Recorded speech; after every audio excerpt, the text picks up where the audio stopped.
तो बच्चों आज की इस वीडियो में हम लोग जो हमारे पास गैल्वेनोमीटर होते हैं मूविंग कॉइल वाले, उसकी कंसेप्ट और उसकी वर्किंग की प्रोसेस को समझेंगे। तो सामान्यतः हमारे पास गैल्वेनोमीटर का यूज जो होता है वो किस लिए होता है, बहुत स्मॉल अमाउंट की जो करंट होती है उसको नापने के काम आती है। इसमें आपने देखा होगा ऐसा एक स्केल होता है और यहाँ पर एक पॉइंटर होता है, ठीक है ना। जैसे यहाँ 0 लिखा होगा, सपोज करो ये माइक्रो एम्पियर नाप रहा है, 20 इधर को, फिर ऐसे इधर को भी होते हैं। फिर जब इस गैल्वेनोमीटर के अगर हम ये जो पॉइंट है प्लस और माइनस, इसको जब हम किसी बैटरी से कनेक्ट करते हैं तो ये क्या होता है, डिफ्लेक्शन शो करता है, ठीक है ना। तो अब ये पॉइंटर का जो डिफ्लेक्शन है और इसके अंदर की फंक्शनिंग क्या है, पहले इसको जानेंगे कि ये कैसे बनाई जाती। तो जैसा कि इसका नाम ही है मूविंग कॉइल, तो इसकी कंसेप्ट को कहाँ से शुरू करते हैं।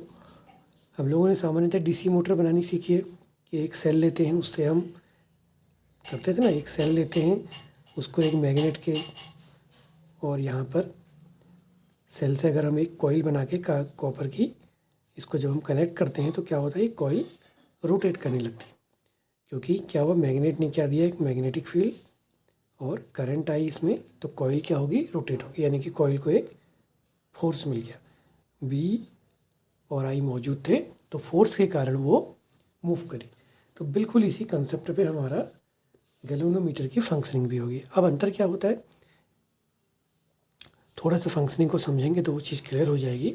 वो कुछ इस तरह से है, आप ये मान लीजिए कि जैसे एक कॉइल है, पहले अगर हम एक सिंगल कॉइल की बात करें तो सिंगल कॉइल में जैसा कि मैंने पहले भी वीडियो में हमने देखा था, सपोज करो करंट ऐसी फ्लो हो रही है, ठीक है। अब इसको समझना ज़रा इम्पोर्टेंट है कि मान लीजिए कि ये करंट की डायरेक्शन है इस तरह से, तो जब आप इसको ऊपर से देखेंगे, ठीक है ना, तो करंट कैसी हो रही, क्लॉकवाइज, ठीक है। और जब आप इसको इसके अपोजिट साइड से देखेंगे तो करंट क्या होगी, बिल्कुल ये, अगर आप इसको ऐसे समझें, इधर से अगर मैं देखता हूँ तो करंट ऐसे फ्लो होती है, यानी कि क्लॉकवाइज, और जब मैं इधर से देखता हूँ ये एंटी क्लॉकवाइज। तो क्लॉकवाइज और एंटी क्लॉकवाइज जब कॉइल में करंट फ्लो होगी तो अगर एक और नॉर्थ पोल बनेगा तो दूसरी ओर साउथ पोल बन जाएगा, है नहीं। तो यानी कि कोई भी कॉइल है उसके एक और अगर नॉर्थ पोल बनेगा तो दूसरी ओर क्या बनेगा, साउथ। तो हम ये समझ सकते हैं कि एक कॉइल में अगर करंट जा रही है तो कुछ उसको हम ऐसा समझें कि लेट कुछ इस तरह का बिहेवियर उसका आ रहा है, यानी कि वो एक दो जगह पर उसके दो पोल बन जा रहे, ठीक। अब हमने करा क्या, एक हम गैल्वेनोमीटर को कैसे बनाते हैं, इसका तरीका ये है कि आपने जैसे एक मैग्नेट का एक पोल यहाँ नॉर्थ ले लिया और इधर पे एक साउथ ले लिया, ठीक है। फिर हम क्या करते हैं, इसके बीच में कॉइल लगते हैं। देखो अब मैग्नेट है तो यहाँ से क्या होगा, magnetic line of forces north से साउथ, फिर साउथ से नॉर्थ को आ जाएंगे, ठीक है ना। तो नॉर्थ से साउथ की ओर मैग्नेटिक लाइन ऑफ फोर्स, ये मैग्नेटिक फील्ड हो गया, सपोज कीजिए। अब आपने इसके अंदर एक कॉइल रख दी, मान लिया मैंने इसमें कई सारे टर्न्स लगा के ये जोड़ दिया, और बाकी इसमें करंट भी आ रही होगी, ठीक है। इस कॉइल में क्या होगी, करंट आ रही होगी, ठीक। यानी कि इसके यहाँ से कहीं से एक एंड इधर होगा और एक एंड कहीं इधर होगा, तो उसको बनाने की ज़रूरत नहीं है, मान लेते कि कॉइल में करंट आ रही, क्योंकि कोई सोर्स तो चाहिए होगा।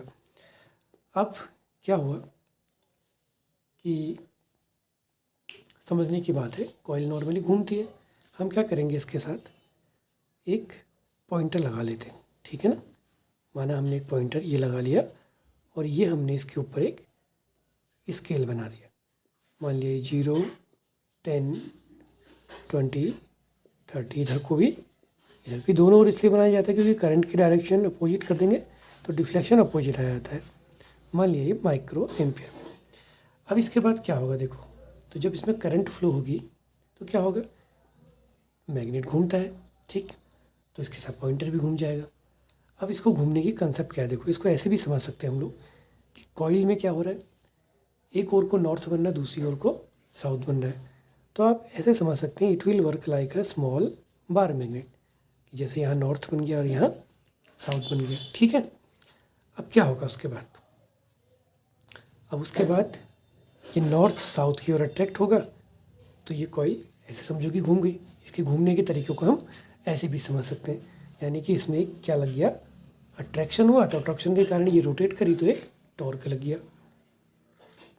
अब होगा क्या कि जब ये घूमेगी, सपोज करो कि आपने करंट डाली और ये मान है यहाँ पर आके कहीं ये पॉइंटर यहाँ आ गया, ठीक है ना, रोटेट करके कॉइल रोटेट करी, पॉइंटर यहाँ। अब आपने करंट बंद करी तो क्या होगा, कॉइल यहीं की, ये पॉइंटर यहीं कहीं रह गया, ये वापस अपनी पोजीशन पे बैक नहीं आएगा। तो उसको बैक लाने के लिए हम क्या यूज करते हैं, हम यूज करते हैं स्प्रिंग। ठीक, स्प्रिंग की एक प्रॉपर्टी होती थी हुक्स लॉ, यानी कि वो एक रेस्टोरिंग फोर्स लगाएगा, तो जिसके कारण वो अपनी नॉर्मल पोजीशन में आ जाएगा। अब हम क्या करें, अगर सीधा स्प्रिंग लगाएं तो ये तो लीनियर मोशन के काम आता है। तो इसमें हम लोग करते क्या है, दो अपोजिट जगहों पर कुछ इस तरह से ऐसा घुमाता हुआ इसे कनेक्ट करते हुए यहाँ भी और यहाँ पर भी कहीं पे हमने एक क्लैंप कर दिया, और इस तरह से ये पॉइंटर को इससे जोड़ते हुए, पॉइंटर क्या होगा, इस स्प्रिंग से जुड़ा होगा। अब क्या होगा, जब ये घूमेगा तो ये स्प्रिंग खींचेगा, ठीक, तो यानी कि इसका टॉर्क तो लगा इधर की ओर, और स्प्रिंग में अब क्या आया, खींचाओ, तो स्प्रिंग की टेंडेंसी क्या होगी, इसको उल्टा लाने की। तो जैसे ही ये आगे को जाएगा और जहाँ तक करंट हुई, उसके बाद अगर आप सर्किट को बंद करेंगे तो स्प्रिंग की टेंडेंसी के कारण ये क्या होगा, पॉइंटर करंट के बंद करते हुए पीछे को आ जाता। तो यानी कि ये दो कंसेप्ट पे बेस्ड है। कौन सी, एक तो जो इसके कारण कपल आ रहा है, टॉर्क लग रहा है, किसके कारण, मैग्नेटिक फील्ड के कारण, और एक जो हमारा ये रेस्टोरिंग कपल लग रहा है, किसके कारण, स्प्रिंग के कारण। अब इसकी कंसेप्ट कैसे बनाई जाती है कि जैसे ये कुछ डिग्री से घूम रहा है, ठीक, सपोज करो कि पॉइंटर कोई डिग्री फाई से घूमा, ठीक, तो हम इस तरह से इसकी कंसेप्ट को बनाते हैं कि जो जिस एंगल से घूम रहा है वो प्रोपोर्शनल टू करंट हो, यानी कि जब ये घूम रहा है तो जितनी डिग्री ये घूमा वो डिग्री किसकी रीडिंग होगी, करंट की। अब इसका तरीका ये होता है कि मान लिया ये एंगल थीटा हो गया, ठीक है ना, ये एंगल थीटा हो गया, तो जो आपका टॉर्क लगा मैग्नेटिक फील्ड के कारण वो क्या होगा, NI/AB साइन थीटा, जिसको हम इस तरह से भी पढ़ते आए हैं, MB साइन थीटा। M क्या हो गया, इसका मोमेंट हो गया ना, मैग्नेटिक डाइपोल मोमेंट। तो ये होता है NI/AB, ए इसका एरिया, B मैग्नेटिक फील्ड। अब इस रेस्टोरिंग टॉर्क की बात आई तो इसको हमने ले लिया C एक कांस्टेंट, C कांस्टेंट होता, आपने 11th में भी पढ़ा था, ये एक रेस्टोरिंग कांस्टेंट हो गया, इसको हमने कांस्टेंट लगा लिया C, ठीक है ना, इसकी वैल्यू हम निकाल लेंगे। और जितने डिग्री पर मोड़ा फाई, यानी कि ये टॉर्सनल रिजिडिटी भी इसको कहा जाता था, tau equal to C theta, class 11th में हमने पढ़ा था। अब इन दोनों को क्या कर दिया, इक्वल कर दिया, NI/AB sine theta equal to C phi. अब आप इसमें देखो N constant, A constant, B constant, तो C भी एक कांस्टेंट होता है, तो फाई जो है वो किसके प्रोपोर्शनल है, I के भी है और साइन थीटा के भी। एंगल चेंज होगा तो ये भी चेंज हो जाएगा। तो जो हमारी कंसेप्ट थी कि फाई जो है एंगल वो I के प्रोपोर्शनल आना चाहिए, लेकिन I नहीं आ रहा, इसमें साथ में थीटा भी आ रहा है, तो गैल्वेनोमीटर की जो रीडिंग है वो अभी ठीक नहीं आई। अब उसको कैसे करा जाता है ठीक, उसके लिए तरीका ये है कि अब हम लोग ऐसे मैग्नेट ना यूज करके क्या यूज करते हैं, इस तरह के मैग्नेट, ठीक है ना, रेडियल मैग्नेट। तो रेडियल मैग्नेट में क्या होगा, अब उसके फिगर से समझते हैं। तो इसमें हमने क्या करा है, रेडियल मैग्नेट बना दिया। तो इससे क्या हुआ कि जो मैग्नेटिक लाइन ऑफ फोर्स है देखो वो इस तरह से हो जाएंगी, यानी कि जो एंगल यहाँ थीटा बनना था वो यहाँ पर ऑलवेज कितना बन जाएगा, 90 डिग्री। तो ये इसके लिए तरीका करा जाता है। और साथ में एक कंसेप्ट और है कि सिंपल कॉइल ना यूज करके हम लोग क्या करते हैं, एक सिलेंडर के ऊपर कॉपर के वायर को लपेट देते हैं, तो सिलेंड्रिकल कॉइल यूज कर लेते हैं। चलो वो तो बात की बात है, वो तो प्रैक्टिकल का पर्पज हो गया। तो एंगल 90 डिग्री बनाने के लिए ये करा जाता है, और एक सिलेंडर के ऊपर कॉइल बनाई जाती है, यानी कि सिलेंड्रिकल कॉइल बनाई जाती है। तो थीटा हो गया 90, तो अब जो टॉर्क हो गया ये वाला NI/AB साइन थीटा था, थीटा 90 कर देंगे तो साइन 90 हो गया 1, तो जो आपका C फाई था वो कितना हो गया, NI NAB और I, ठीक। तो अब फाई को देखो, फाई इज इक्वल टू कितना आ गया, NAB/C इंटू I, या फाई प्रोपोर्शनल टू I। तो ये हमारी जो गैल्वेनोमीटर की कंसेप्ट है वो कुछ इस प्रकार की है। तो इसी फॉर्मूले से आगे एक छोटी सी कंसेप्ट और देखते हैं। फाई का फॉर्मूला ये आया था, फाई अपॉन आई कर देंगे, यानी कि कितनी करंट पर कितना डिफ्लेक्शन आया, इसको कहते हैं S C, current sensitivity of galvanometer.